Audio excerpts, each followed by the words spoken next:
नमस्कार. जलसंपदा विभागांतर्गत जी भरती प्रक्रिया घेण्यात आली होती याचा एकत्रित निकाल आता पोर्टलवरती प्रसिद्ध करण्यात आला आहे आणि येत्या काही आठवड्यामध्ये म्हणजेच येत्या काही दिवसांमध्ये सध्याच्या ज्या मेरिट लिस्ट आहेत त्या पोर्टलवरती प्रसिद्ध होतील, परंतु जी नियुक्ती आहे ती आचारसंहितेपूर्वी मिळेल याची शंका आहे. आणि सध्या जो निकाल प्रसिद्ध करण्यात आला आहे सर्वच प्रवर्गाकरताचा जो निकाल आहे त्यामध्ये नॉर्मलायझेशन झाले नाही आहे.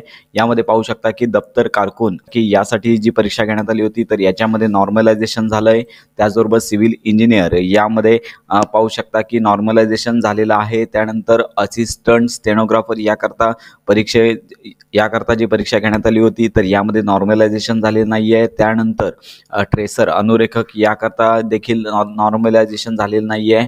त्यानंतर असिस्टंट ड्राफ्ट्समन याकरता देखील नॉर्मलायझेशन झालेलं नाही आहे.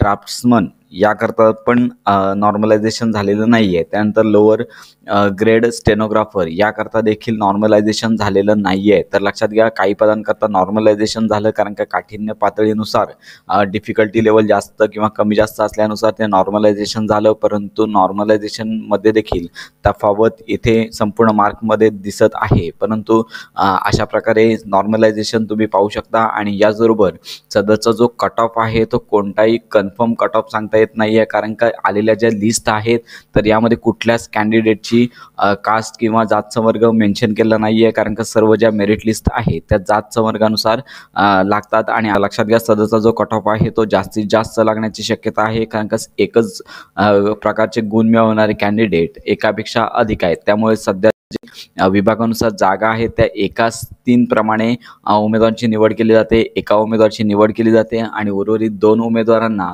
वेटिंग लिस्टसाठी डॉक्युमेंट व्हेरिफिकेशनसाठी बोलवले जातं. तर अशा प्रकारे येत्या काही दिवसातच सदरची मेरिट लिस्ट पोर्टलवरती प्रसिद्ध होईल आणि त्यानंतर आवश्यक माहिती आपल्या चॅनलवरती दिली जाईल.